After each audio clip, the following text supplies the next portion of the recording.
is beautiful. This is beautiful. I tell you what, the Ignite boys, they know how to do it. They're bringing down the fans for us, and we're chilling. Yeah. How you been, bro? Good. 2 weeks as a free man, finally out of jail. Going through the ringer though. Fucking hell. What's been happening? I've just been reconnecting with the community. I didn't realize that this was going to be so so hard. I thought you were going to say me. nature, eh? Nah, well, that's coming soon, but I didn't think it was going to be so hard. What do you mean? Well, I've been reflecting on it. I'm like, I was only in jail for 3 months. Like, people were making fun of me that I was complaining that I was in there for 3 months, like other inmates. Meanwhile, they're there for like 2 or 3, 4 years. And like, I didn't realize that this was going to be so hard trying to get my shit together again. Like, trying to find somewhere to live, trying to get my belongings, just trying to get access to a mobile phone, for example. I didn't realize that all these things that I thought was so simple and all of a sudden I took for granted when they get taken away from you. But yeah, it's been all right. I've been able to string a few positive days together now. So how was it in there? Actually, no, firstly, for the people that don't know, why were you in jail in the first place?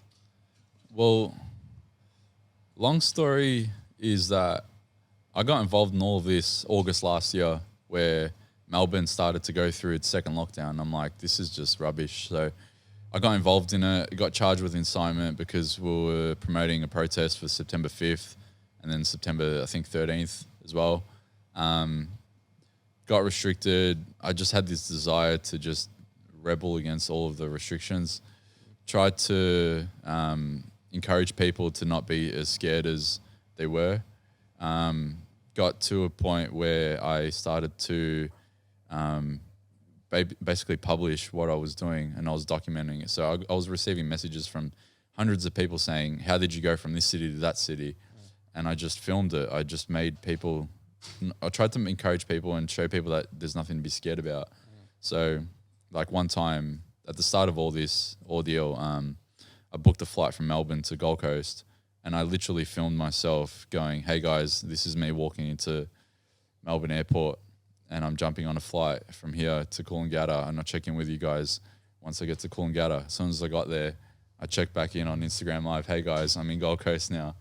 It was this easy, and there was no one at the checkpoints. And I think that's why the government and the police wanted to make an example out of me, because I was just breaching everything that they were trying to use to repel people from doing certain things.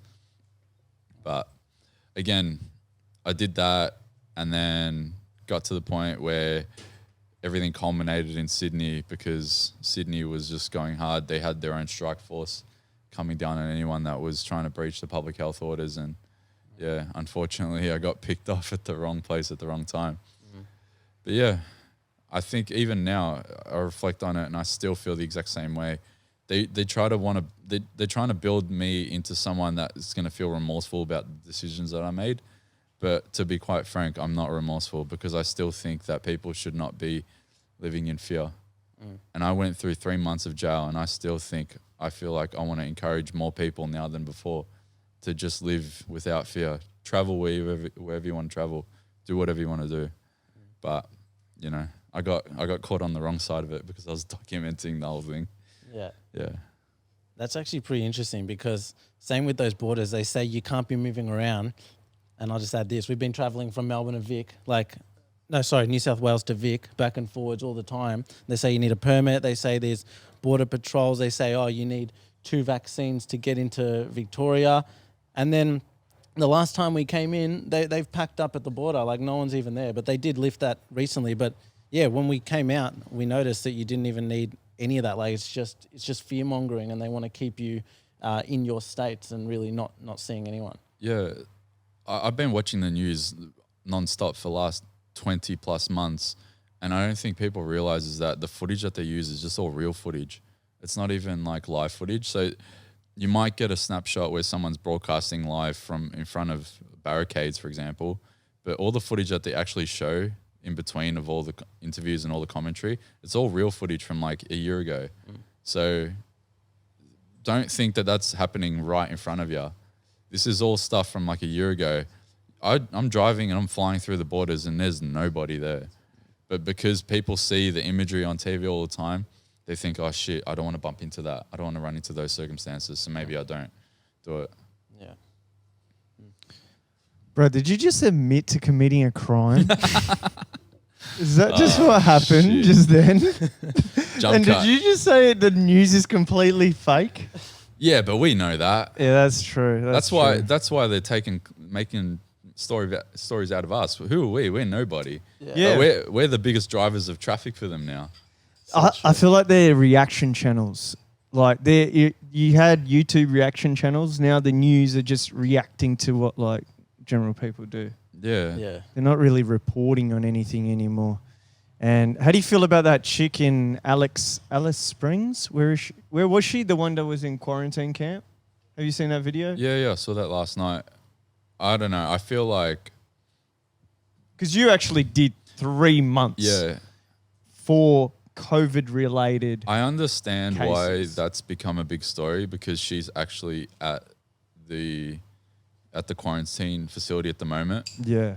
But I think that there needs to be more attention put on what I've went through because I went through 4 correctional centers, 2 of the most notorious jails in the country, 1 supermax jail, and then 1 that's very, very well known to have some of the hardest prisoners in Australian history at Long Bay. So there's that. And then also the fact that I did 3 months.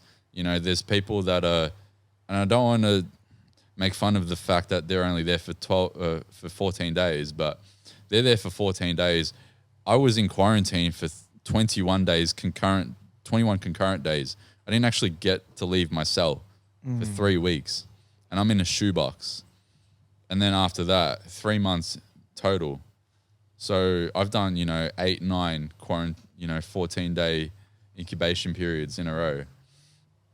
So I feel like there needs to be more light on my story, not because I'm an apologist or I want more attention on it, but this is where it can lead. I breached 4 public health orders. They gave me a 3-month sentence because they wanted to make an example out of me because I was apparently the one that needed to be made an example of. And this is where it can lead. You think that these quarantine facilities is the worst of it. Try going through Goulburn and Long Bay. I'm telling you, that's when you get a real rude awakening of how ruthless the environments can be. Do you reckon it's because you were against the agenda, bro? You got Australians versus the agenda. You reckon that's because that's why? Yeah, I can't. I wrote this down in my journal. I wrote down that ASIC. It was ASIO, not ASIC. Yeah. ASIO. ASIC's a sick brand. ASIC's the business body. ASIO has a 40% budget towards far right extremists now. What? And I have this feeling that this brand that I've created is now like on the top of their anti-terrorist or far right extremist list. They call everyone a They're coming for all of us. extremist, Yeah. They're trying to pass a bill now in Victoria What? against far right extremism. Bro, it's a madness. It's a madness. So how in jail? How actually was it? Because you're saying it was like worse than these quarantine camps in terms of how long people have been there in the I forgot the name of it, but yeah, how do you think the difference is, and why is it so much worse in jail for you? Well, the two of the 4 that I was at, these are places that are 100+ years old, so the facilities are really, really old, and they're not well accommodating in terms like you're not trying to check into a 5-star hotel or anything, but they're not very well accommodating. The conditions are very, very poor. Whenever you need anything, it's almost like you have to go through 10 different hoops just to get like a printout, for example. You have to go through a whole bunch of hoops. But not only that, you're surrounded by a whole bunch of other criminals. So you're stuck between trying to have reciprocate with them and be on their side because there's like this culture in jail where everyone is looking out for each other. So if you're in green, you got to look out for the boys in green, no matter what. But then you're trying to stay on the good side of the corrections officers because you don't want them to charge you and then make your stint even longer. Yeah, so it's really, really difficult going through that process. We got another shisha coming in. Let's do it. Here we go. Ignite. Brilliant. Lads over here. As you guys seen at the start of this video, come say hello. Awesome. Legends. Thanks very much. What was your mentality going in there? Like when you were in court, because I'm sure you thought that you just, you would have not been locked up for these ridiculous... I thought I was going to get away with it. Yeah, so I can imagine you being there, being like, all right, we're all sweet. Like this is going to be thrown out the window. And then when the judge said what he or she, what was it, she? Yeah. When the judge said what she said, what was going through your mind then? I definitely felt like I was entrapped because I learned that the Crown prosecutor was a police commissioner, and then the judge, both during my appeal and the actual trial, which was like a 10-minute process, were already dealing with COVID-related offences, and they were just trying to make an example out of everybody. But I actually posted a video where 2 girls put Newcastle and the Hunter region into lockdown, and they got a $4,000 fine. And that was actually a month before my case was in front of the same judge. And I'm just traveling around the country, just enjoying my right to be able to move around the country as a citizen. And I've gone into the slammer for 3 months, and I thought that was completely disproportionate. That's why I called it out. And you didn't have COVID, like you weren't traveling with COVID, or you didn't pass COVID on. Those girls actually like locked the whole section of the state down. Yeah. Wait, but you don't know if you have COVID because it's no symptoms is a symptom. No symptoms is a symptom? Oh shit. That's what we got told. Yeah, is it asymptomatic? Is that what it's called? Yeah. But even then, like I've been in crowds of literally so I was at the AFL Anzac Day game last year. Yeah. I think it was a record-breaking crowd during the pandemic. I think it was 76,000 people. I was at that event. I've been literally around hundreds of thousands of people at protests all over the country. I've been on flights all over the state, all over the eastern part of the country. I've been through 4 different jails. I've been in 2 filthy remand centres, and I have not even needed to reach for a tissue in the last 2 years. And this is what I'm saying. Like, if anything, they've only just strengthened my immune system by going through that. You've gotten around, eh? I ain't gonna lie, you've gotten around. Women have seen you, and you have moved from place to place. The one thing that's come out of this, I don't know if it's a positive or not. It would be a positive in the eyes of maybe some other guys, but coming out of jail has been like a great thing. Like it's given me this, it's been this aura that has like enhanced the likeliness to women. All of a sudden they love the fact that I've come out of jail and I'm like this bad boy. Like my DMs have just been absolutely trashed at the moment. What's a girl pickup line? Girls are terrible at pickup lines, eh? Am I wrong or am I right? Like, they're so bad. Have you had any good ones? They're usually like, hi. Nah, like I've been receiving a lot of, I'm so glad that you're out of jail. I hope that you're okay. They're taking the sympathetic. Yeah, there's a lot of sympathy at the moment. See. Yeah, the sympathy route is working great for me at the moment. It's doing wonders. I've been invited to dinners. I've been invited to just, meet up with a whole bunch of cool people. And I'm not trying to make fun of it, but it's been great. Like Sydney has opened up its arms for me, and anything that I've needed, I've just been given. But at the exact same time, I'm not trying to use my story to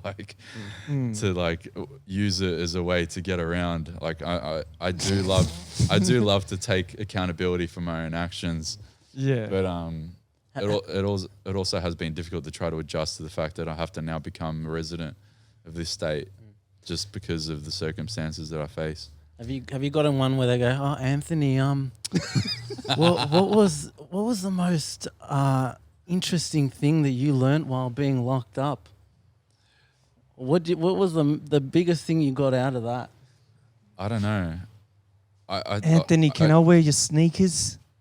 No, I didn't have any problems, but like a lot of people asking me, you know, hey, can you do this for me when you get out? Can you contact that person for me when you get out? I'm like, I'm not here to make friends with you, bro. I'm here to take over.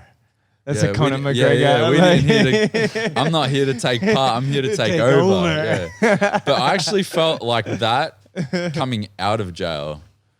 Oh, that's good because we did a tier list, and everyone I like, saw that. man, oh, people get butthurt, eh? Oh, that's the real reason why we brought Anthony here today. We gotta talk about Am I that. here to stay?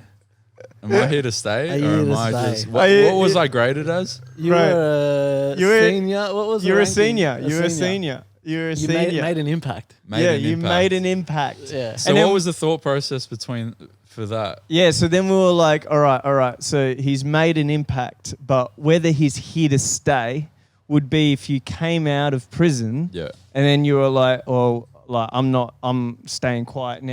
Yeah, I'm taking everything, like whatever the government says I'll do. Yeah. Or you're going to just continue on a trajectory that you were before. Yeah. So then you made an impact, but whether you're here to stay, I guess we'll find out on the next tier list. Well, I People will did. hate that. I did think about taking a break, maybe like a couple of months, just to get my life sorted. Chill out. Yeah. But the minute that I got out, the first thing that I wanted to do was first get a haircut, because that's just critical for me. But then get my hands on a phone and just go on Instagram Live. Yeah. And I contemplated it that night, and then all of a sudden I'm like, screw it, let's just do it. So I got on the bus. I made my way to the Sydney Opera House, and then I started filming alive. And everyone was like, "Oh my God, he's alive!" How many Instagram accounts have they taken down now? I think 6. Yeah, but I've been blacklisted all over the internet. Like my account on Airbnb has been taken down. Wow. I'm not even allowed to be a customer on Airbnb anymore. I'm not allowed to be on Tinder. I got banned on Tinder 2 days later. On Tinder? Yeah. I made a Tinder profile and I used the photo that they took of me, like the candid photo they took of me outside of the View Hotel. Yeah. The 4.5-star luxury hotel. Yeah. You know, the Australians took a photo of me and they headlined it like anti-lockdown protester living a life of luxury at Northern Sydney Hotel. And they tried to make it look like that I was just living this high life while everyone else was in lockdown. Yeah. But I Media, put usual media. yeah, man. I put that as my profile picture, and I think they saw that and they're like, "Nah, we're taking you down." Damn. So I've been blacklisted all over the internet at the moment. What was your Tinder bio? Oh yeah, so it said Anthony Khallouf, 29 years old. Don't look up my name on Google. And the reason why I put that is because I wanted women to look up my name on Google and see how stupid the circumstances. I was like, that's exactly Yeah. what they'll do. Yeah. I wanted them to look my name up and see how much of a stooge I really am. And if you can deal with that, then we're good. Yeah, I think it's wild. Google. What do you get when you Google your name? Oh man, you get anti 5G, anti COVID. you get the 5G and everything. sells stones. Thinks that the jab is deadly and that will give you injuries. Like no, but what I love about what they've done about me on the news articles, they did like 5 or 6, is that they actually screenshotted my posts where I was like prophesizing where we'd be in the next year in terms of this whole in the world. Not prophesizing, we could easily see it coming. But so they screenshotted my status where I said, look, we have a government that's running internationally for a one world government. They want to stab each and every single one of you with the jab, and they're not going to stop. And there's a depopulation agenda, all this stuff. But the majority of what I wrote in that status that they screenshotted, that's still up there, that I wrote all before any of this happened, the majority has actually already come true. So I actually want that article to stay up there so people can see that it all played out the way I said it would. What about yourself? These are wild. What comes up? Mine comes up. He assaulted 2 officers, hindered arrest, and punched a horse. Punched horse. That's whilst holding a mobile phone in the same hour. Yeah. It's wild, man. It's wild. Yeah, no, that's crazy. Yeah, so that was my experience in terms of social media. I got absolutely blacklisted everywhere. My Facebook got taken down, Instagram got taken down, everything got taken down. Yeah. Censorship is wild. They took down Facebook, that 47 years that I got that ban for.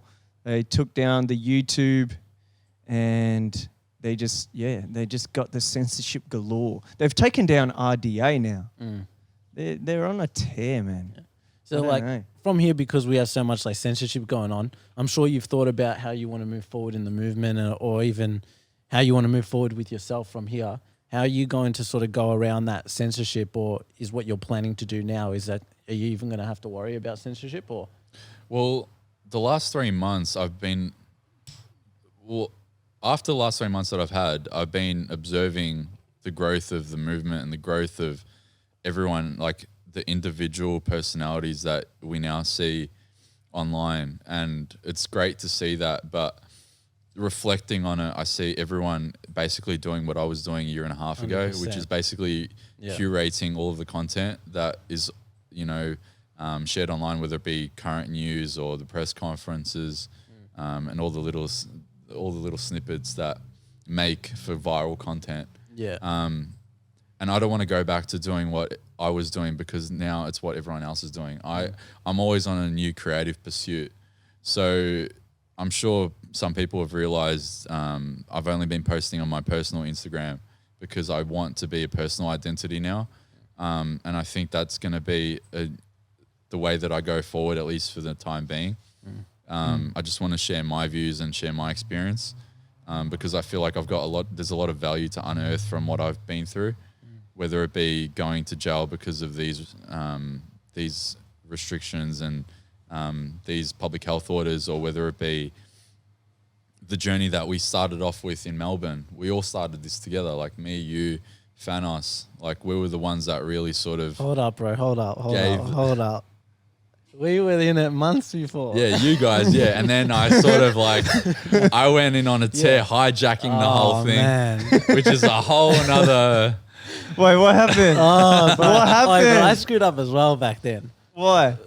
All right. I think we were all emotional at the time. Yeah. Nah, there was a lot going on, but pretty much there were like locations organized. Anthony comes in, goes, man, this is where the location has to be, makes an event saying, and then there's just a lot of division. We're like, who is this Anthony guy? I've not seen him. I remember the DMs that you sent me, like, who are you? Yeah, it's like, he's from Melbourne. It's like, man, I haven't seen you at one protest. And then it's as if he's just like the organizer. You took the smiley face of Fanos, and we're like, nah, man, this has got to stop. But it's hard because it was such a crucial sort of time. So you don't want to completely just be like, all right, no, you do your thing, we'll do our thing, because at the end of the day, you sort of have a like, if you're organizing things, or if you're seen as someone who's respected sort of in the movement speaking out, then you sort of have a role to play in terms of representing the people below as well. And that's where I screwed up as well with that stuff back then. Well, we didn't know where this was all going to take us at that time as well. And when I saw a bit of a delay in the pursuit to launch this smiley face, where it was going to be the launch of the event for the protest in September, I'm like, I started to reach my own personal breaking point. And when I made the decision, the ultimate decision, to just first one to breaking point at the breaking point. When I was at my breaking point, thinking, you know what, screw this, I'm gonna start posting about this and become outspoken. I thought it was the perfect time, because this was when everyone was at their most heightened emotional state. Yeah. And yeah, I capitulated. I posted that, and then everything just went from there. Like, it skyrocketed. I put that Facebook event up as 500,000 people to end the Victorian lockdown. Remember that? And that went from 0 to over 40-something thousand people in just under, I think, a week. Did you spend any money on ads? Or No, that was all organic as well. That was when Facebook was still good for content and, organic reach. Well, I remember they were taking down protest events. Just an event, they would take that down. Yeah, they eventually took that one down. Yeah. But yeah, that was when this all started. We all started to get sick of all this. We launched that event. There was a whole bunch of disarray and confusion between all of us. We didn't know who was who and what was what. But you know, we've come so far now. We're a year and a half into this, and now we're like, I wouldn't say we're a well-oiled machine, but we're almost there. We've got systems in place. We've delegated responsibilities to certain people, and we know what we want to achieve now. And the most important thing is that we've now reached critical mass. We've got the attention of all age groups and all demographics. Yeah. We're no longer this niche little cult group that we were at the start of this. Anti-lockdown. Yeah. Yeah, I'd just like to add that I'm not part of this. I still got a court case on. They still think that I did the entire July 24th Sydney protest. So I'm not involved in doing any protests. Channel 9 just plastered me all over. It was like, this is the organizer of the illegal Sydney event. Yeah, so I'm still in court. So I'm not involved in whatever they just said. I didn't even hear it. But true. But what I like about like what you said and what's good about us here is that we've been in the movement, or at least for like a fair bit of time now. And you're seeing people who are making content that we used to do, like lives, heaps of news posts and stuff, but everyone's doing the same thing. And I feel like what's good about being here in the movement for such a long time, it's like you're looking at these people, and I won't name them, I'm sure you know who they are, the people that just constant lives, constant news. They're doing the same thing that we were doing pretty much a year ago, maybe even over a year ago now. Name them. Name them. Nah. Okay. No, I'm joking. that will have to be for the next tier list. There's too much. The tier list. I was like, is the fun naming. What's all this BS that's going on right now? They just need to chill out. That's my 2 cents. Yeah. But yeah. But sorry, bro, not to cut you off. Go on. It's all good. No, but it's good that you're thinking forward and not doing the same thing because. Yeah. But what is good is that you have more people now where we don't have to do that and we can get on to the next step of exactly yeah. So we can look at new creative pursuits to get the attention of more people. So while they are getting the attention of more people through what we were doing previously, we can start to reach into the next layer of people through a different creative pursuit. And this is where I think we will keep on evolving, because I feel like the government will eventually hit a point where they will stagnate, and I think they already have. Because everyone's starting to pick on the fact that this is all just systematic.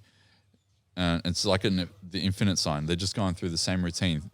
And people are already picking up on the fact that this is all just one systematic routine where they're just going to go through the same thing. A new variant, a new lockdown, a new set of restrictions, and just try to go through the same thing. Meanwhile, we are forced to be creative in how we do things. And this is how we're going to be able to reach more people.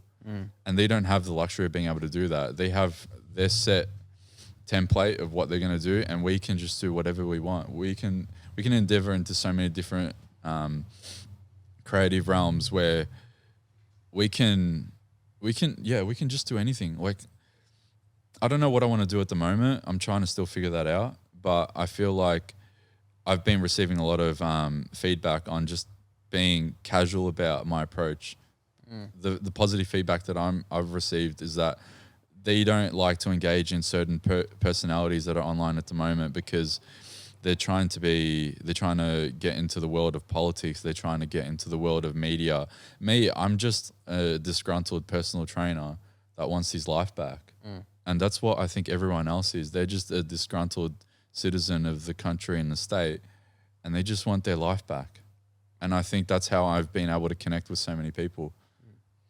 Do you think, because like, at least for me, what I'm seeing is that everyone's doing their own individual things. And I think that's sort of working against us in a way. And I know it's difficult to work with people because everyone sort of wants to do their own thing. But have you thought about collaborating in some way with when you go forward? Or do you feel like you want to keep it Anthony, Australia's Vesty agenda, and that's it? Well, one thing that I did fear being in jail for so long was that people would forget who I was, because it did derail me in terms of the momentum that I had. The momentum that I had up until I got arrested was just at an all-time high. Social media was growing exponentially.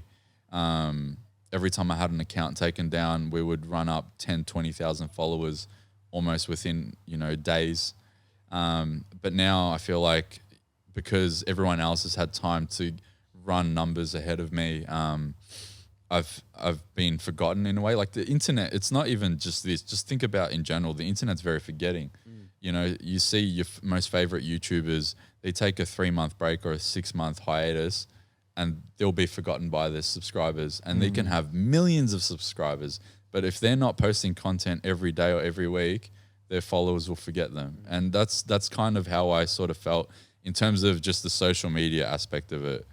But because I've been receiving so much reinforcement, positive reinforcement from people that know what value I can contribute, it's allowed me to feel like, you know what, I've run into a bit of a hurdle, but as long as I continue to do what I'm doing, I will still have those loyal people that will believe what I have to say and want to engage in what I have to say.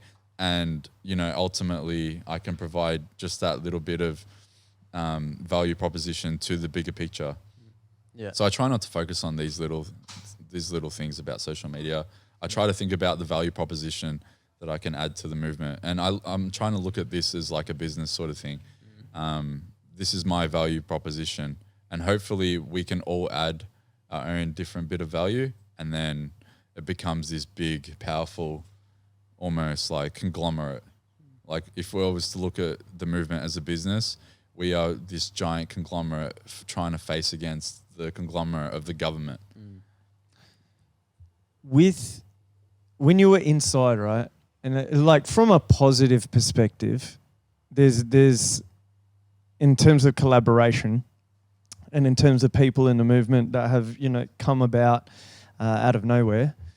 When you came out, who's some content creators that, you know, you were like, oh, this person's doing really cool, has done some really cool stuff, or this person's new, but I really like what they're doing. Like, who's some, like, from a positive sense, who do you think, like, who would you give credit to that is doing some cool stuff? To be honest, I actually don't like what any of them are doing. Trying to bring people together here. God damn it. And again, I'll tell you why. It's literally because, like, I'm just talking from me personally. They just need to be locked up for 3 months. They're just doing what I was doing before. Yeah. And it doesn't bother me that they're doing it, but I feel like I'm looking at it the lens of someone that was forced to look at a different creative aspect. I had social media taken away from me for 3 months. Yeah. I wasn't allowed to look at what everyone else was doing. So I was forced into a new part of my brain where I needed to be creative in a different way. So I started journaling, like, what thought processes would I have and what creative pursuits will I endeavor in. Did you do a journal in jail? That's sick. Yeah. That's interesting as fuck. I didn't want the 3 months that I was in to go unaccounted for, because I could go to jail for 3 months, try to make it feel like 3 months was just done and dusted, gone, and then move on with it. But for me personally, I wanted to be accountable for the time that I was there, because I didn't want to feel like 3 months of my life was taken away from me. I wanted to add credibility to the 3 months that I still lived. Yeah. I still lived 3 months. I still had documented history where I knew what I did on certain days. I knew what parts of certain aspects of my thought process on certain days were. I wanted it to be all accounted for. I didn't want to feel like that was taken from me, because that was like at certain times that was the only thing that was holding me together. Just having accountability for the time that I was in there for. The one thing that I didn't want to feel like the government, I didn't want to feel like the police had one up on me. I didn't want to feel like they took time away from my life without me being able to hold on to it and give it value. So essentially, they gave you time to write a book. Yeah, 100%. In a way, that's good, man. That's really good. And you still got those journals and everything. Yeah, I still got it. But I think this whole thing that we've gone through over the last 2 years would make for a great book as well. Yeah. Both. But how to document it and curate all the stories is something that I probably would need help with. Yeah. Because there's so much to unearth. Even the little story, or even the little prison stories that I've got that I've told people, I can't unearth them without someone asking me the right question. But like, for example, the one that I was telling you before. So at Goulburn Supermax jail, I was there for the last 4 weeks of my stint. They tried to enroll me in work, to actually work at the jail. And within the third day of me, well, they're offering working, jobs in jail. Yeah, they're offering jobs. You can in jail. get jobs in jail. Yeah. Oh, that sounds better than out here. Like. So part of the trade-off of being in a minimum security section, because I'm not a criminal where I've gone and committed a serious drug offense or a serious murder or criminal offense. Part of the trade-off of being in a minimum security is working. So they try to enroll me in a couple of jobs. One job that you can do is working in the kitchen to prepare meals for the other inmates, and another job is doing the demountables, which is those buildings that they're currently using for the quarantine facilities all over the country. I'm like, I don't want you $4 a day charity to participate in this slave labor. So I literally put in a refusal to work, and then they put me in the sack line of the assembly. So Bro, you need to break this down, hours. what this means, because I have no idea. Yeah. So what is a sack line?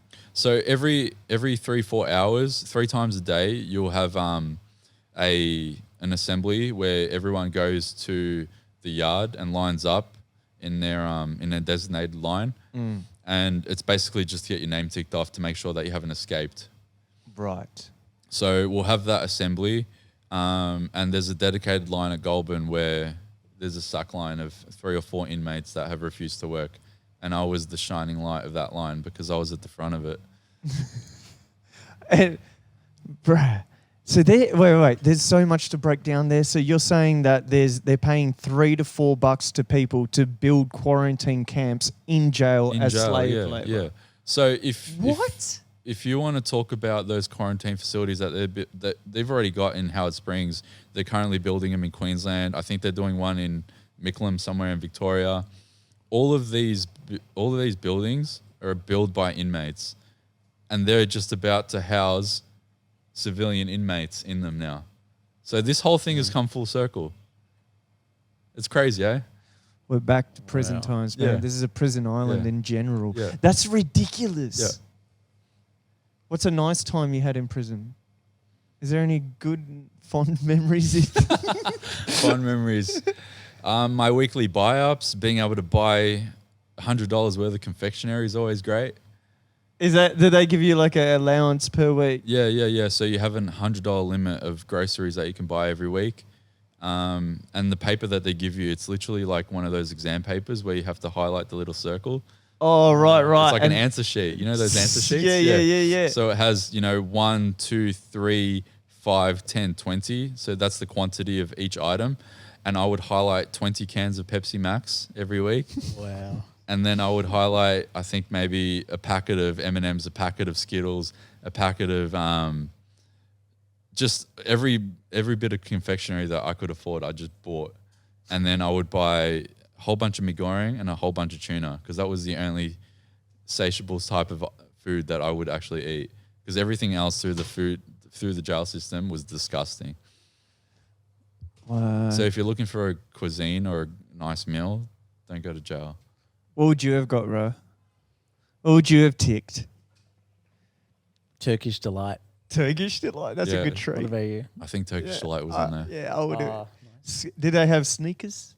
Yeah. I think they did. Yeah, I had Twix bars. Twix. Yeah. Did they have anything healthy? Like, are we talking kangaroo jerky? Could I get some kangaroo jerky? Some liver? Could I get some beef liver? Nah, the healthiest thing I would say would be tuna. Like some high protein, high quality tuna. Did you meet anyone in there that's like was decent? Like, Yeah, some everyone people? was pretty nice. Like I didn't have any disputes with anybody. Things were pretty sweet. There was one little incident that I did experience when I was at Long Bay, where one of the boys was adamant to smoke tea leaves from a like a Bushells tea bag because he was so desperate for a ciggy, and he instead of using like cigarette paper, he used. This is really, really bad, but this is what happened. He literally tore a page out of the Bible. What? So he would roll his ciggy, which is tea leaves from a Bushells. Is that tea because it bag. was thin paper? And because it was thin paper, yeah, right. yeah, Yeah, and he yeah, would yeah. light that up, yeah, and then because the smoke is billowing out of the cell into the wing, the corrections officers could see and smell the smoke like that. Next thing you know, they're opening the door and saying, "Where is it? Where's the smoke? Where's the ciggies?" I'm thinking, it's not me, and I'm looking at my cellmate like, "Come on, bro."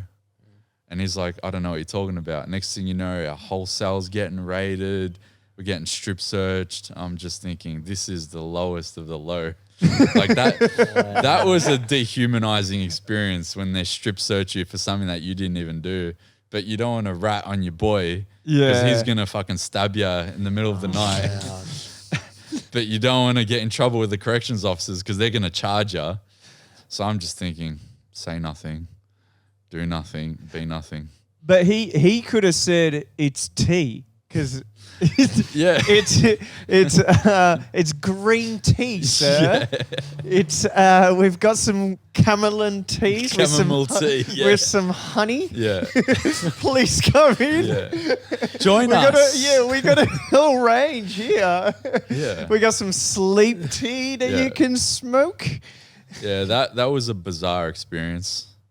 So yeah, there was that. But I don't know, it's been hard to unearth these experiences because I I've just put them in the back of my head. Yeah. Yeah, I saw an interview with Spanion on Friendly Geordies where he said he didn't want to watch TV in jail. He wanted to just stare at the wall and Yeah. just be one with his thoughts. Yeah. I was the complete opposite. Yeah. The minute that I got in jail and I knew that you could get a TV, I was begging for one. I was begging for a TV because I'm like, this is the only thing that's going to keep me connected to reality right now. Yeah. Otherwise, I'll go insane. But then the TV started to piss me off and he was saying that. He said during that podcast that watching TV, 18 hours a day, nonstop, it starts to make you think like you're going insane. Someone's just talking rubbish to you Yeah. almost on cycle. And I felt that way as well. So I had to balance between watching TV, trying to stay connected with what was happening in the real world because I actually documented, I think maybe there was 12 or 13 protests that happened while I was in jail. And I was thinking, how can these people put me in jail for inciting a protest while there's all these protests going on and I'm not actually participating in it? But yeah, I use TV as a way to sort of distract me. I use journaling as a way to distract me and keep me engaged and focused. And then I used exercising as another pursuit to try to keep my mental health in check as well. Yeah. How were you able to exercise there? Did you have weights? Oh, or? it's great. I'll tell you what we were doing. So I got moved to Nowra, South Coast Jail, and the boys are so creative. They would get plastic bin bags and fill it up with water and then just use that as weights. And they'd wrap it up in greens, which is your prison clothing. And we would use that as weights. So you'd get the bar of like a vacuum, for example, and then you'd put 2 bags of like 10 kilos worth of water and just use that as a bench. And this is how we got our bench press on. Wow. Yeah. But then there was one time where the corrections officers cracked the shits at all of us in the wing using prison greens as a way to make weights, and then they just sliced them all up. So yeah, they were pretty savage in there. And then besides that, did you do any other exercises like dips or? Yeah.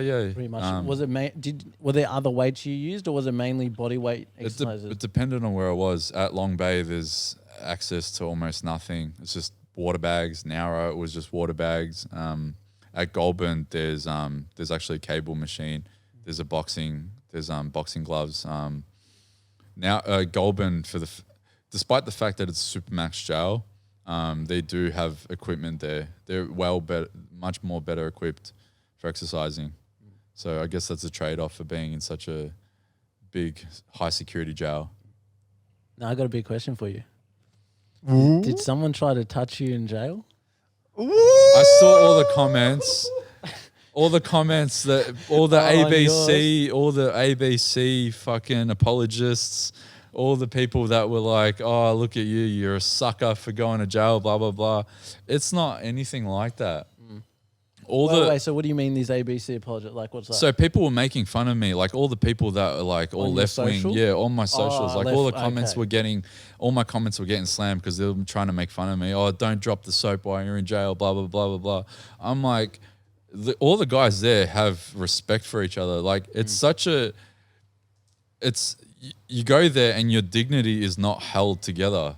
They put you there to try to take away your dignity, but all the inmates there actually help you keep that up because they're going through their struggles as well. And we're all men in there. We're all trying to keep our integrity intact, keep our dignity intact, and respect each other.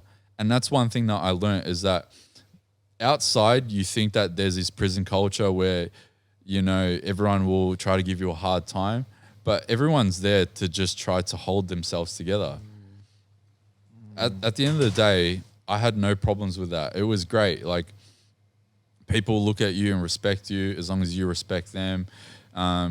If you want to ask someone about why they're in jail, you make sure that they bring it out. You don't try to get it out of them.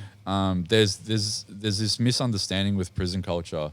But yeah, I think the biggest thing that I took away is that people do try to keep your integrity and dignity in place because everyone is there having to deal with their own struggles. So that's completely misrepresented. But not only that, just the comments, for example, they were all slandering me and trying to make fun of me while I was in there. The minute that I got out and I was back on social media, crickets. They're not saying anything. Why do you guys get so much hate, eh? Like, you both just get haters. Like, I We're don't very get it. polarizing personalities, but I think that's why people like us as well. That's true. It's either you're going to like us or hate us. There's no in between. That's true. That's true. I'm an in-betweener. You'll start getting the hate as soon as this episode is out. They're gonna be like, hold up. Like, and my trolls are gonna be like, hold up, who's this guy? I've seen him again. I get hate. Yoke Time. I get hate for trying to be funny. They're like, why are you making light of really serious situations, dude? They just don't get your sense of humor. Yeah, I know. Fucking bunch of distilled waters. What do you have to say to the haters in terms of like what you're doing though? Because none of us are actually speaking up to make people feel bad or anything like that. We're here to speak up and take our country back pretty much. So what would you tell them in terms of that? Like what you're doing it for, and also, yeah. I don't have many of them. Yet. But the ones that don't like comedy, smile more. Smile more. That's what I'd tell them. What would you tell them? Isn't that Rowan Atwood's? Yeah. Roman Atwood. Yeah. Smile more. Smile more? Is that Roman Atwood? That's his slogan, yeah. Hey, Roman, smile less. Smile less. What would you say to your haters, bro? Come at me. Come at me, bro. Come at me. I was in jail. This is what I'm saying. I was in jail. They were talking shit this whole time. The minute I jump online, crickets. Not only that, there was one guy that I actually put on. I don't want to say his name, but he'll know exactly who he is talking about it. He was talking shit about me just a few days ago on Instagram Live with 3 other people. There was a spot for me to jump on. I went on a burner account, requested to jump on that live. I jump on, he accepts my request, and he's dead silent. It's like he saw a ghost. Oh, who is it? Now I'm trying to rack through my brains. Yeah. Do you know in your head who it is? I have an idea as to who, because I've been seeing lives where there's 3-4 people and they've been pretty consistent. Oh, so It's Waleed, wasn't it? Nah. From the project. Nah, they hit me up though. I don't know if you saw that, but the project hit me up. Oh, what they wanted saying? They wanted to do an interview about the protests in July. Oh. But I think it was July, August, but I just missed it. So I got an email from Four Corners, ABC, and from the project to do interviews with them. Yeah. But I missed out because I got taken to jail. So I was kind of like, I missed out on an opportunity to talk shit at all these left-wing bastards in their face on their platform. But yeah, also his Instagram handle, I don't even want to give him a plug, but he knows who he is. He ain't getting a plug out of me. What's the first letter? F. F. Yeah. Of his Instagram handle? His Instagram handle. F. Yeah. And his Okay. next one is... Too easy. We'll have to do Yeah, it. I had Episode Channel on 9. this. Channel 9 gave a little reach out. They tried to do a reach around. I was like, nah, don't touch there. Oh, this would have been perfect to get, what's that game where you guess who's like... there's Guess like, who? Guess who? Nah. So you get everyone's faces who starts with F in the movement, and then you ask, do they have blonde hair? Pick a and vowel. you put them down. What was that show that's on like Channel 7 like 20 years The ago? Block. No, The 20 years Block. ago. I watched a lot of The Block when I was in jail. Did oh ya? my God. You know how to build a house now? Nah, but I know how to fucking not want to watch TV ever again. Okay. I watch a lot of The Block. I watch so much of The Chase Australia that I actually picked on the fact that I started to watch reruns. That's how much of The Chase that I watched. You know, you watch too much TV when you pick on the fact that you're watching a rerun the next week. I like the Chasers. Do you remember those guys? No? Chase's War and everything. Yeah. You're talking about? Yeah. That's when TV was good. Yeah. That was when, I think, there was Cheese TV and everything. That was Do you good remember times. the thing that they did after September 11 where the guy dressed up as Osama bin Laden and tried to run up towards, I think it was John Howard at the time, at the Sydney Opera House, and they just breached security like it was nothing? Oh, yeah. How can they allowed to do that? And like, I can't even enter the CBD of my city. Like, what is that about? Well, Like, that was the false flag that gave them the powers to do what they're doing now. yeah, true. True. Think about all of the, like, what was the thing called? The Patriot Act. The Patriot Yeah. Act gave them all these surveillance powers over just any citizen. That was what led to where we are now, 20 years later. You can't do what they did on that episode of Chasers now. You do that now, you're going straight to jail. It's sad, man. It's sad. It's sad that we're in a state where you can't make fun of like politicians face to face. Wouldn't it be cool if you could like, nah, forget about it. They're trying to put bills in front of Parliament now to like make sure that far right extremists don't have a channel anymore. Yeah, They're trying to that- shut us all that down. Dan Andrews bill got passed. What do you think about like, if you got, are you happy that you got arrested in New South Wales rather than in Victoria? Do you think the sentencing would have been worse if they got you for some COVID breach in Victoria? Maybe before the bill I would have been okay, but now Yeah. it probably would be worse because Yeah. they've got a whole bunch of these different penalty units where they can do a whole bunch of wild stuff, whether it be give you like a $40,000 fine or send you to jail without having the opportunity to go in front of a judge or a magistrate. Although I think that got changed recently Yeah. as part of the amendments. But I don't know. I don't want to go back to Melbourne regardless. I think Melbourne has had its soul taken away from it. It's like its heart's been ripped out. I don't think Melbourne will ever be the city that ranks the most livable city in the world. I don't think that'll ever happen again. But also walking around and navigating through Sydney CBD over the last couple of weeks and navigating through Brisbane and Gold Coast over the 5 weeks that I was up there as well. As much as I feel like Melbourne's soul's been taken away from it, it's happened everywhere. Yeah. I think it's almost like a ubiquitous experience around the world. The soul and the joy out of life has been taken away from everywhere that you go. I don't see people smiling and like feeling. I don't see the vibrant look in people's like in the skin anymore. I don't see vibrance and joy in the life of people anymore. I just see everyone looking depressed. And that's why I love what we do, because what we do gives value to our lives, and what we do is network and engage in community. Yeah. And they've tried to take this away from us, and yet this is probably the first time in my life where I have an endless desire to pursue that now. Yeah. So as much as the fact that they've tried to take this away from me, it's only want me to do more to pursue that. And I wouldn't. One thing that I would encourage out of everything is encourage people to do that, pursue that Community. that community, Yeah. Because this is the one thing that if they take away from us, we are all screwed. We're like literally holding this shit together by a thread.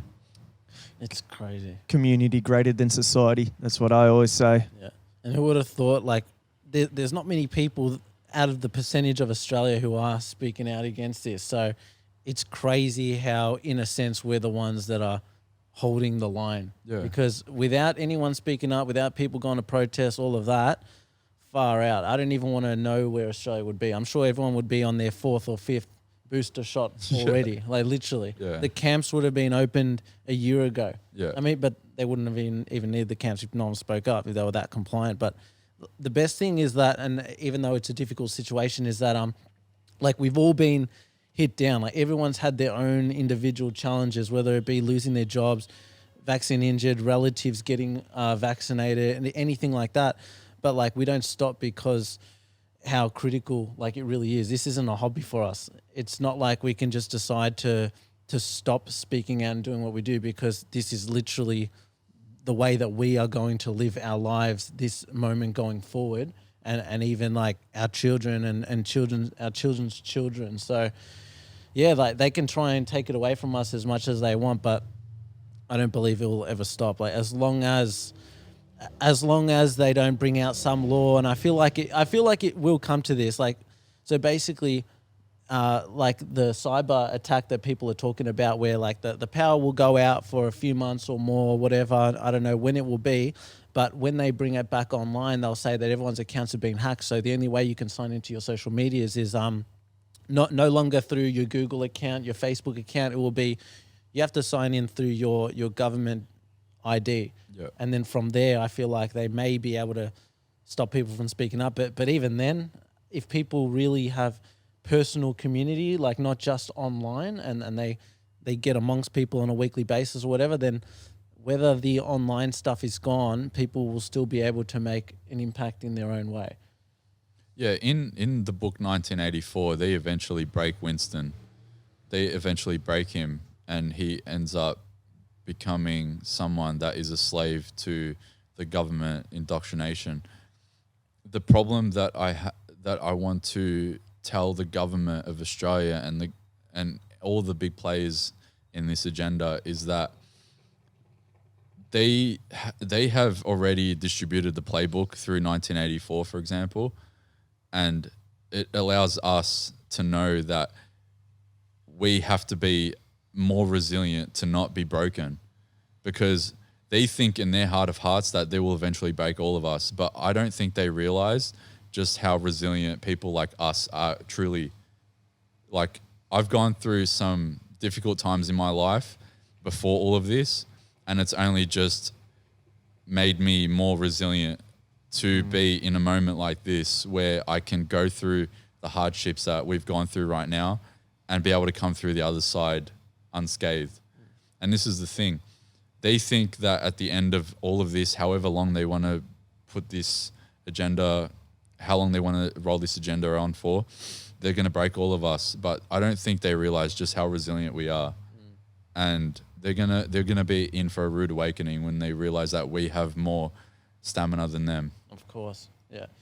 So, what's like your foundation, and also were you or others reading, let's say, for example, the Bible in jail, or you, or was anyone preaching that to you, or if not, where do you find that foundation for yourself? For me, I've always been a very self-aware individual, but it's definitely come from the fact that my mum has from a very young age forced me to just be a very independent person.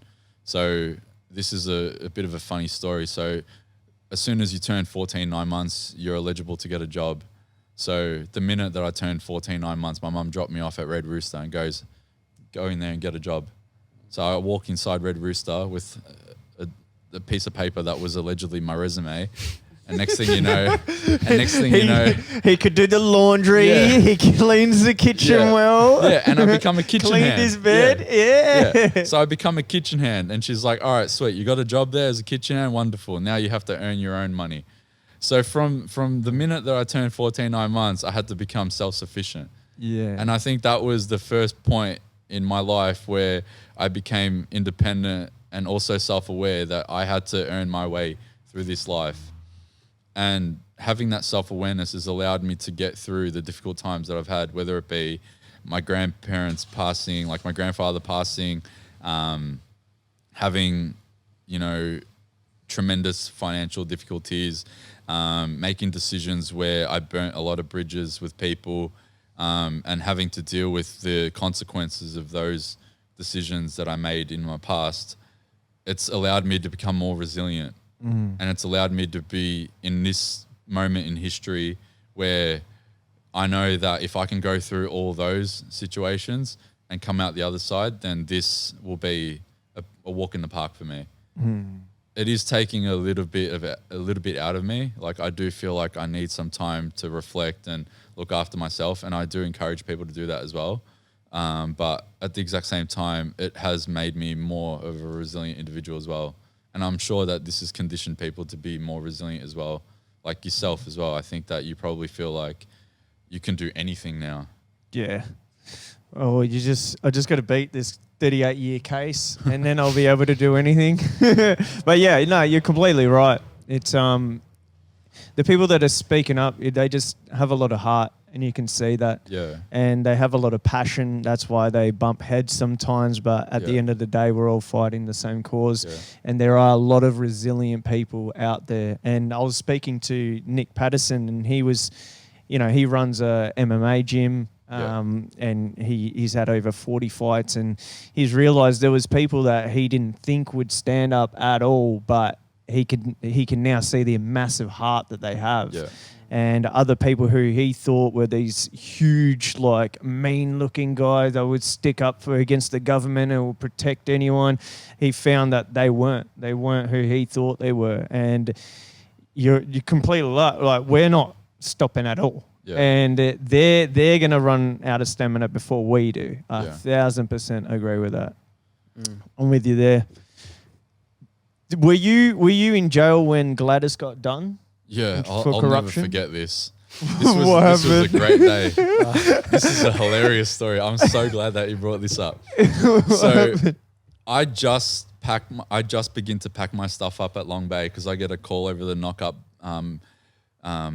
intercom inside my jail cell, and the person goes, "Khallouf," and I'm like, "Yes," and then they go, "Pack your shit."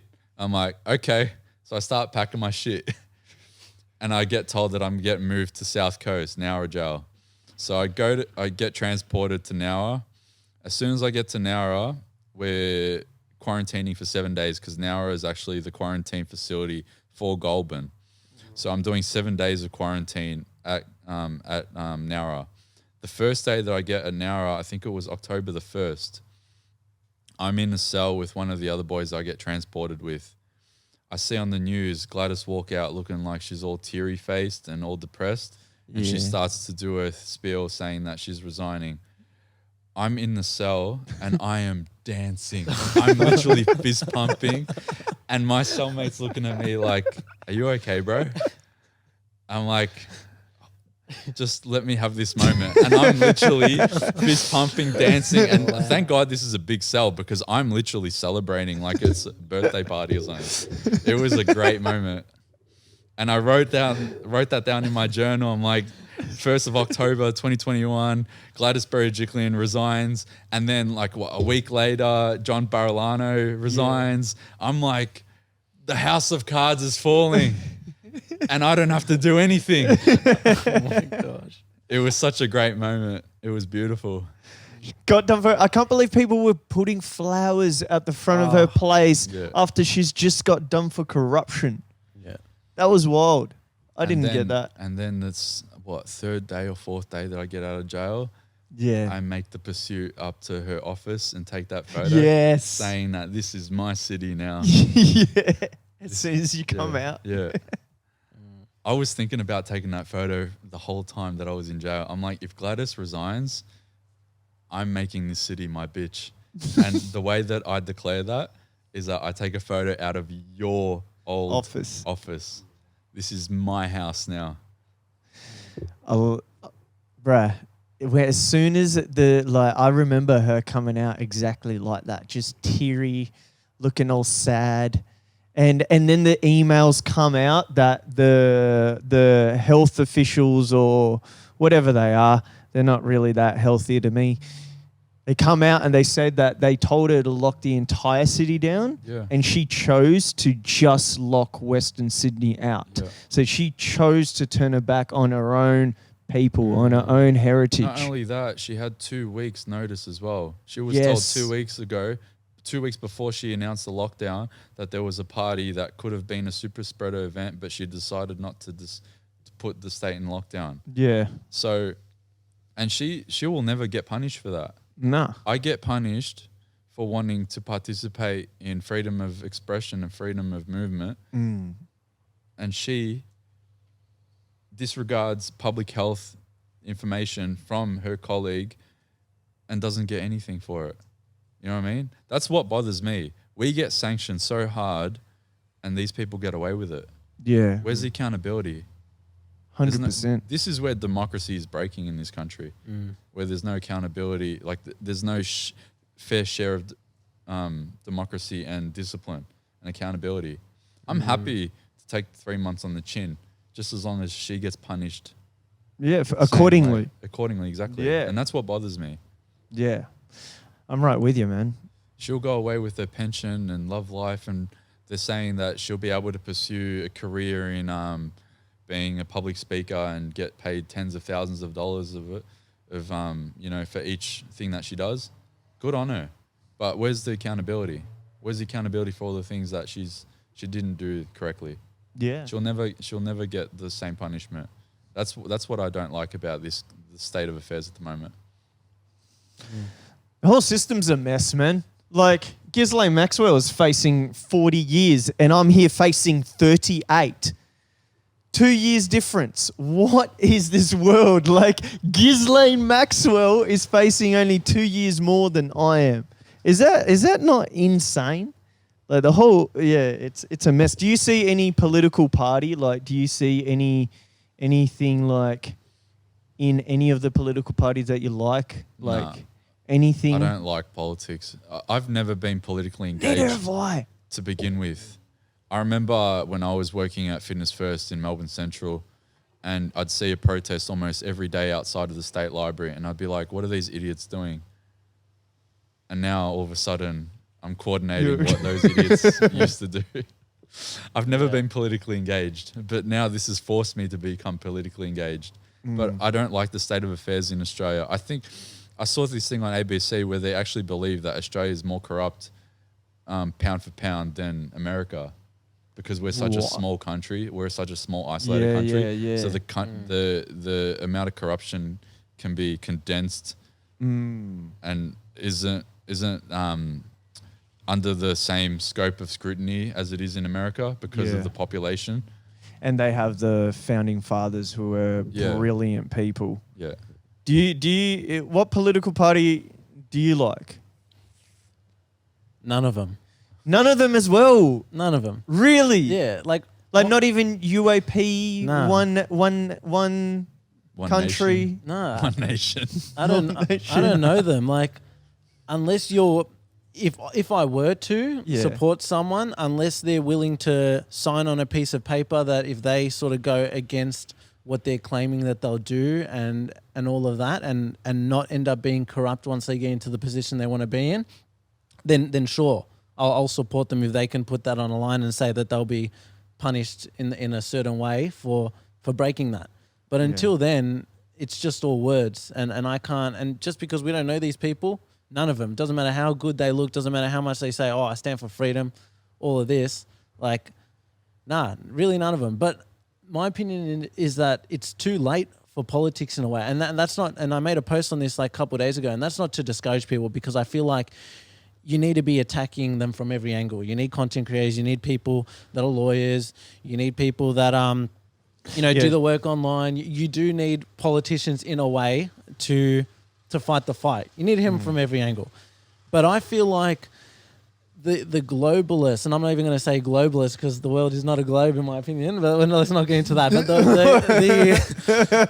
the people that run this world, they orchestrated the biggest false flag event on the entire world, and they were able to infiltrate literally every single government of the world in order to achieve their agenda, the next step in terms of, digital IDs, vaccines, censorship, all of this stuff. So I feel like if you're going to try and work your way up with small parties, or if you think that you're going to make a difference with a few votes from people, it's way too late for that.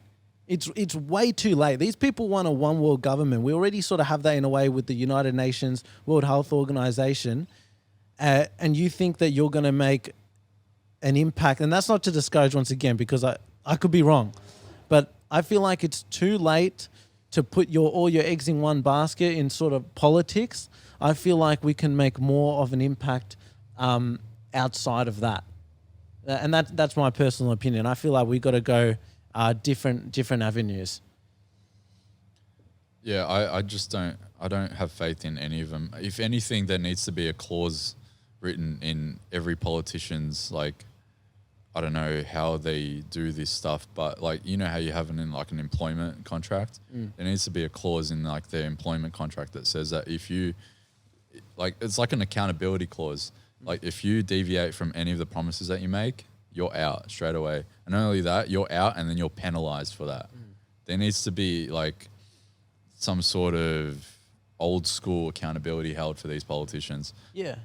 Oh, sorry, go on. No. Yeah, like even a decentralized type of voting way as well. Like whereas, like let's say the bill, sure, you have politicians who work their way up to make these sorts of decisions, but I do feel like the people must have a say as well in terms of this. Like I feel like the people should be able to appoint certain individuals, and just individuals, like everyone has a vote in this. So then it's not like we're being paid to choose certain people, but a way where you can have certain people chosen and have a debate with these politicians as to why they want to bring in certain things. And then the people can watch this on a live stream, whoever wants to be a part of it, and have their say, have their word, and raise their concerns. Because as of now, we're really just being ignored, and we know that there's corruption, like in Australia especially. I think that would be a great way to govern society, to like allow us to actually be politically engaged and make live commentary on things, and let it be a part of the process of these decisions being made. Because we've submitted petitions to these members of parliament in the millions of signatures, for example. We've signed and written like hundreds of thousands of emails, and we are all the delegates that they are supposed to represent. And I feel like we've just been ignored. I reckon they open up their emails and they just hit select all and delete, like empty inbox. Yeah. You know what I mean? Yeah. And then people like Fiona Patton, Samantha Ratnam, they'll say, oh, we got tens of thousands of emails, but they're right-wing extremists. Yeah. Fiona Ratnam. And that's where they end it. They're right-wing extremists. They don't even raise any of the concerns, and that's a massive thing, which is just wrong. Yeah. Fiona broke a lot of people's hearts, man. What's she done now? She's allowed, apparently she's putting a bill forward. So she puts the bill, she's allowed Daniel Andrews' bill to go forward by voting yes for it. And now she's putting a bill forward where she's going to allow people to have home brothels. I'm not sure if it's just in Victoria. I'm pretty sure it may be just Victoria. Yeah. Like home brothels, like unprotected. And she's really putting up a bill for D's nuts. Yes. and it's got nothing to do with health. Like, if we're in a pandemic, how can you allow people to do such things? Like, you're so strong. You speak so strongly about the fact that we're in a pandemic. We need these facilities to be open for people to be taken to, all of that stuff, and that they shouldn't be protesting. They should get $40,000 fines for doing so, putting people at risk. But meanwhile, you're putting forward a legislation. You know what? One thing that I picked up on before all of this, or as soon as this started to like take shape in terms of how they've rolled out their agenda, I've realized that everything is a contradiction. So like, you have public health officials, but they are the most unhealthy people in the world. Yeah. And then you've got people that are trying to pursue, certain policies that are supposed to represent the people, and yet they are completely counterproductive to represent the people. And I think that's why they've been able to create so much division. Like, again, I was talking about the Patriot Act before. The Patriot Act, the word itself sounds patriotic, but it is nothing but, an injustice on people's privacy. Yeah. It's completely counterproductive to what it's supposed to represent. And this is how they've caused division. The whole thing is supposed to cause division and conflict. We have the most unhealthy people. We've got people like, what's his name? Brad Hazard. Brad Hazard is a complete, like, he's got 15 chins. He's completely unhealthy. He's someone that doesn't represent health, and yet he's making all these health policies. You've got people like Dr. Kerry Chant, and she's got like Gary. Yeah. She's got probably a magnificent 6-figure salary, and yet she can't afford to go to the dentist to fix up those teeth. Yeah. You've got people like Brett Sutton. He looks like he just rolls out of bed, chucks on a cheap suit, and just talks shit on TV. Yeah. You know? You just see his hair. He's just... True. Yeah, I see that as well. I see that like around the world though. I see that in America as well. Like, even like Planned Parenthood is not planning parenthood, it's planning abortions. Like, that's really what it is. Like, everything seems upside down. Like, before, the left used to be the party that was against government and all about like all these other things, and then the right used to be for government and for like conservative values. These days, it's like the left are all in with the government, and then the right is like not. And then you got the people in the middle that are just like, what are you guys doing? And then you got extremes on all ends, which is insane. It's out of this world. And I feel like it seems like it's going in pockets. It's like Melbourne, Sydney, now Northern Territory is getting it like really hard. That Gunner guy, his last name is Gunner. I just realized that. He's getting a lot of media scrutiny all over the world. That press conference that he did where he said, if you're against mandates, then you are an anti-vaxxer. Yeah. Oh my God. Yeah, Even if you've had 2 vaccines, you're against mandate, you are an anti-vaxxer. Like, what the hell happened there? They became so unhinged. Him and Jackie Lambie, they had that moment that same day where they both went just absolutely bonkers. What was going on? Jackie Lambie Jackie's looked always like been a weirdo. she's going to have like a moment where her head just turns like Chucky or something. Jackie's always been a bit of a weirdo, but she was trying to pass a bill back in 2015 of her own son because her son was taking some drugs and he got into ice. Yeah. And she made this big ordeal of it. And then she was trying to pass a bill where people over 18 didn't need consent to be put into rehabilitation camps. So if her bill passed then, we'd be screwed. And then her son came out and it was like, I don't know why my mum is doing this. Like, it doesn't make any sense. Like, I'm not a drug addict. And then her bill didn't pass, she sold a book on her son's like whole thing. And then she did a whole publicity stunt. So she's always been a bit of a rat, like from the get-go. Like, I never trusted her. One nation seats.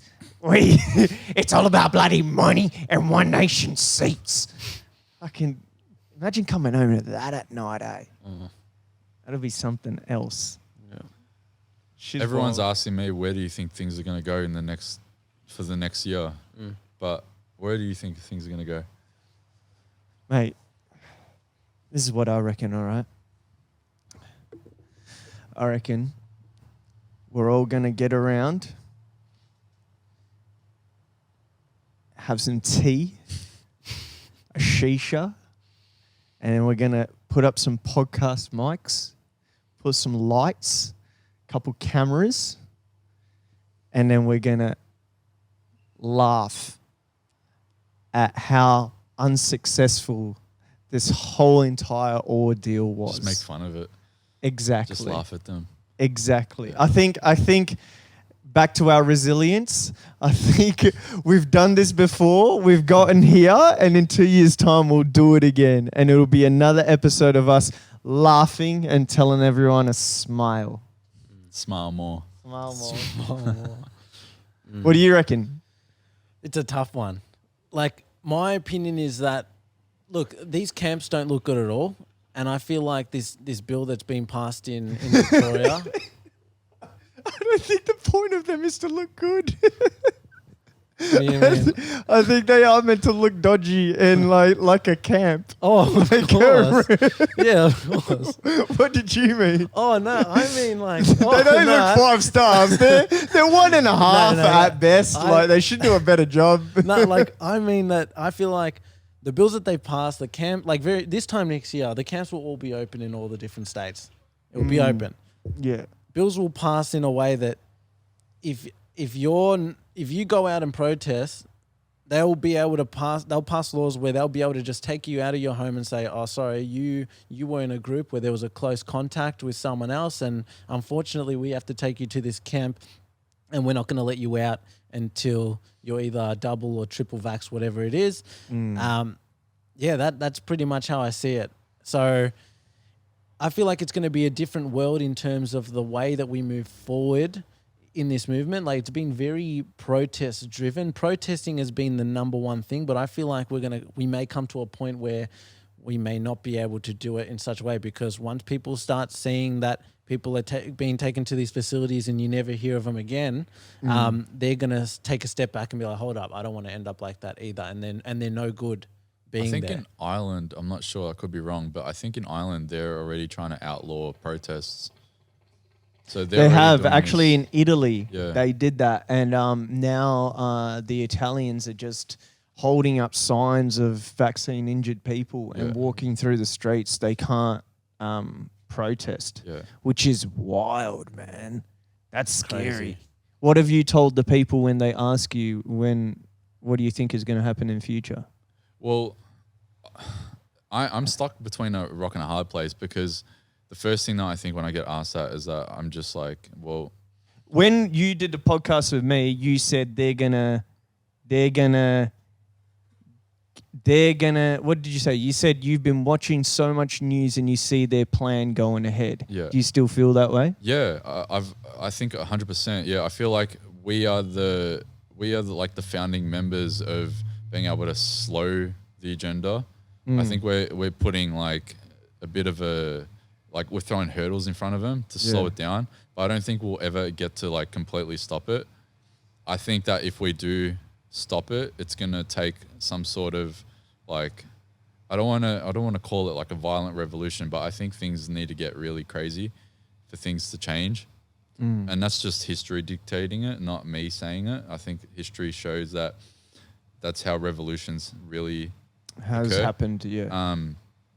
But at the exact same time, I feel like personally, I'm at the point where if you're feeling like you're not picking a side, then we're very close to the point where it's going to become too late to pick a side. And I hope that people have the self-awareness now to make a decision, and just make a decision. I don't care if you're on the side of supporting what's going on or being completely against it and want to walk with us, as long as you can make a decision. Because the worst part in this whole sort of agenda that we're currently facing is being in the middle, being in that gray area, because this is where you get victimized the most.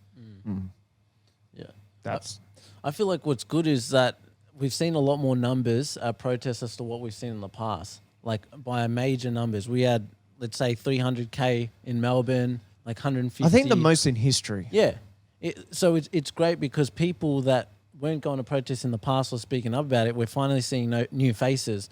And that's a lot of new people. Who knows how many of them will actually decide, you know what, I'm gonna buy a proper camera, I'm gonna get a mic, I'm gonna set up proper studios, or I'm gonna really go hard at this. And I've come across a lot of people at the last protest, like in Melbourne, that just came and said hi. Like, so many of them are starting to get into it. Yeah. So it's good to sort of have these milestones in a way where we're fighting. It feels like we're sort of not getting anywhere, but it's really good to have those milestones where it's like, all right, this is something new. This is something that we haven't seen before. And that's going to keep the people speaking out and just keeping the faith going around.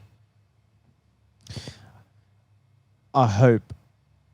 Why am I the only positive ones? You just have these like hell mad dark outlooks. You just reckon like they're all gonna get like? I reckon we're just gonna be laughing about this. I reckon we've already won. Oh, I reckon we've already won. But will we be alive to see that? I think that's a big one. When I was in jail, I can't remember what I was watching, but actually, yeah. So by we I mean this was after I got out of jail. So James O'Keefe said this just last week when he got raided by the FBI because he had Joe Biden's daughter's diary, and he said during a Fox interview, I think it was, he goes, "The process is the punishment." So the process of getting raided, the process of going through all the legal battles is what is actually the thing that, you know, brings, it's soul crushing, the experience. Yeah. And for me, like, not going to jail, the subject matter of going to jail wasn't what like offended me. It was the process of getting arrested, getting put in handcuffs, getting thrown into a divvy van, getting taken to these remand centers that are filthy, having to try to make friends and allies with a whole bunch of random people that I would never, ever even communicate with, getting transported to 4 different facilities, trying to get help from people that I knew that were going to be unhelpful. That whole process was what was dehumanizing. Right now, it does feel like we have won. It feels like this is an empowering moment in history for us. But the process to get there is what is not bringing us down, but the process is what is making it hard. Yeah. The process is the punishment. We're not getting punished in terms of like, we're not victims. We are resilient, strong individuals. But the process is what they're trying to use to drag us down. Yeah. They're trying to drag us down systematically, day by day, hour by hour, minute by minute, through all of these different press conferences and through all of these different change in policies. They're trying to make us feel like, oh, here you go, here's a carrot. Finally, you're going to get your freedoms back on the 15th of December, which is a whole nother subject matter. But then something will happen. Omicron will come up and be like, oh, sorry, guys, maybe we have to change your mind. Sorry, we got your hopes up. That process is the punishment. But what we will ultimately get is something that we have to hold on to. Yeah. Yeah. And I feel like we have to focus on different avenues as well, because they're not only trying to take us down with this COVID stuff, they're attacking even in the schools as well with the children, like what they're starting to learn. Like they're starting to learn at such a young age about like sex and how they like, whether they like boys, whether they like girls, questioning their identity at such a young age before they've even hit puberty, like very early on. So what I feel like needs to be done, and I know it will be done, is people expanding outside of this movement and working their way in these sort of industries to speak up about what's going on there as well. Because very soon I feel like they want people to literally have like no gender. They don't want men and they don't want women. They feminize men, like they put them like rap artists or a lot of music artists, TV shows, everything, comedy. They make the men wear dresses and they Lil pay them off. Nas. Yeah, that music video. Remember that? From the jail. Yeah. Exactly. That guy from Young Thug. What's his name? That guy from what's that boy band? I know him. One Direction. Nah, Direction, yeah. the one that Harry won. Styles. Harry Styles, Yeah, that's he's right. wearing a dress. Yeah, during his performance. that's right. Yeah. That's right. Yeah, we need to build our own ecosystems. This is what we're currently doing now. Like we've got this movement now. I think the next step is building our own ecosystems with our communities that we've got. So like I've had a lot of people, especially the mothers, send me messages asking me about whether they're going to take their kids out of school and homeschool them. Yeah. I think what we should do is build our own ecosystem where we've got our own community of students that go and learn a curriculum that is not indoctrinating. You know what's crazy you say that? Did you know I'm working on that? Yeah, there you go. Yeah. Because I want that. Because it's whatever they teach you in school, that's just to obviously to indoctrinate you. Yeah. You just listen, you take in the information, and then you're in there for years.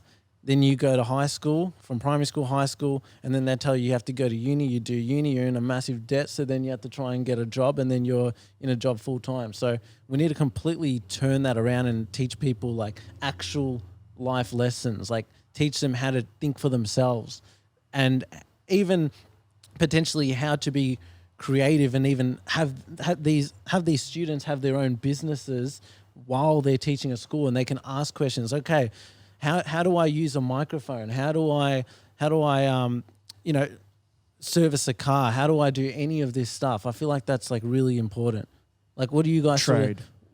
Trades. Like, what do you think that people should be learning in schools then? Like, if that was to happen, like outside of the indoctrination system. Oh, and also I'll add as well is you need that as well, because they're going to start vaccinating kids 5 to 11 now in Australia. Yep. So it's like, and they say, and they'll be like, very soon it'll be like, oh, you can't go to this government school, you can't go to this private school unless your kid's vaccinated. Like, too bad. So we need an alternative for that as well, where you don't discriminate against people's medical choices. I'd teach them philosophy. I'll put that in. What do you throw in there? I'd teach them like entrepreneurship, like figure out how to make the thing that you're passionate about into a business and monetize it. Because you can monetize anything. You can literally monetize anything. And that's the bread and butter of everything that I've done in my life. I've always tried to figure out a way to how to make my passion a sustainable way to live. And I think that if anyone can do that, then you don't have to be subjugated to what a boss tells you to do, because you're the boss. Yeah. People ask me, what are you doing today? What are you doing tomorrow? I'm like, I'm doing whatever the fuck I want to do. Yeah. Yeah. That's 100%. To live on time is everything, right? So if you can control your time, that's the greatest asset.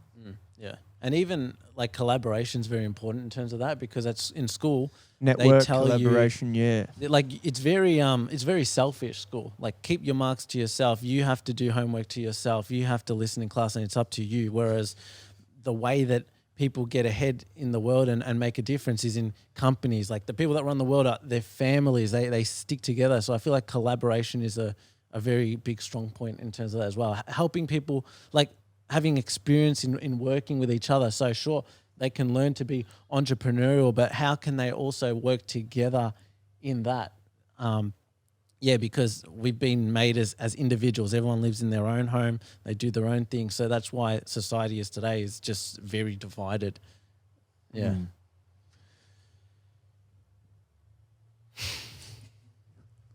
Oh, what's your favorite country? I used to love Australia, but I'm sick of this shit now. I don't know. I wrote down in my journal, look up on Google any countries that you can't be extradited from and go to that country. Because I just want to be able to do what we're doing, whether it be making scathing political commentary against the government or just breaching public health orders, because screw the public health orders. And just go to those countries. But I don't know. Where's a good country? Like Mexico or something? Who's that guy that just left for Max Mexico? Max Egan. Max Egan just left for Mexico, didn't he? Santos Bonacci as well. He's in Mexico too. He's in Mexico too? Yeah, Mexico, eh? Mexico seems like a nice place.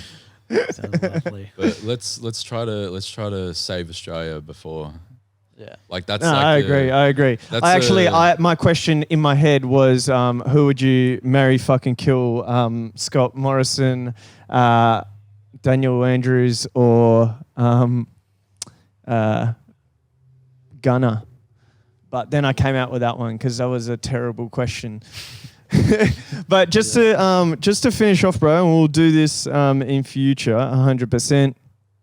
A message that you have for everyone since you've been out, for all the guys of the movement, and then all the guys that are, there are a lot of people that are, don't have followers, but they do amazing things. They might share something here. They might, do paperwork in the back end. There's amazing people out there in this movement. So for all those people that don't get the limelight and in the back end, what do you have to say to them? And for just the general public about yourself since being out? Well, to all the big players in the movement, and we all know who they are, I feel like for me personally, probably the reason why the story of me going to jail and getting 3 months and getting punished so severely hasn't been given the limelight that I thought it may have deserved is because I think maybe I've come off as someone that I feel like I let a lot of people down as well by like ignoring all the red flags. A lot of people were telling me don't go to Sydney. A lot of people were, trying to discourage me from making decisions that I allowed my ego to drag me into the deep waters where it led me to the circumstances that I ended up facing. And I'm sort of trying to self-reflect and make sure that I make up for the bad decisions that I made, because I don't want to feel like I let the community down. Yeah. And I'm trying to recenter myself and make sure that I pivot in a way that will make up for those wrongdoings, but also allow me to pursue a new creative pursuit where I can add value to the community again, because I'm on this sort of this not turning point, but like I'm on that crossroads where I'm trying to decide which route I want to take. So that's probably my message to the big players is that, I didn't hear you back then, but I hear you now. And I want to make sure that I hope that I feel like in time I'll be welcomed back into be able to participate actively with all the big players.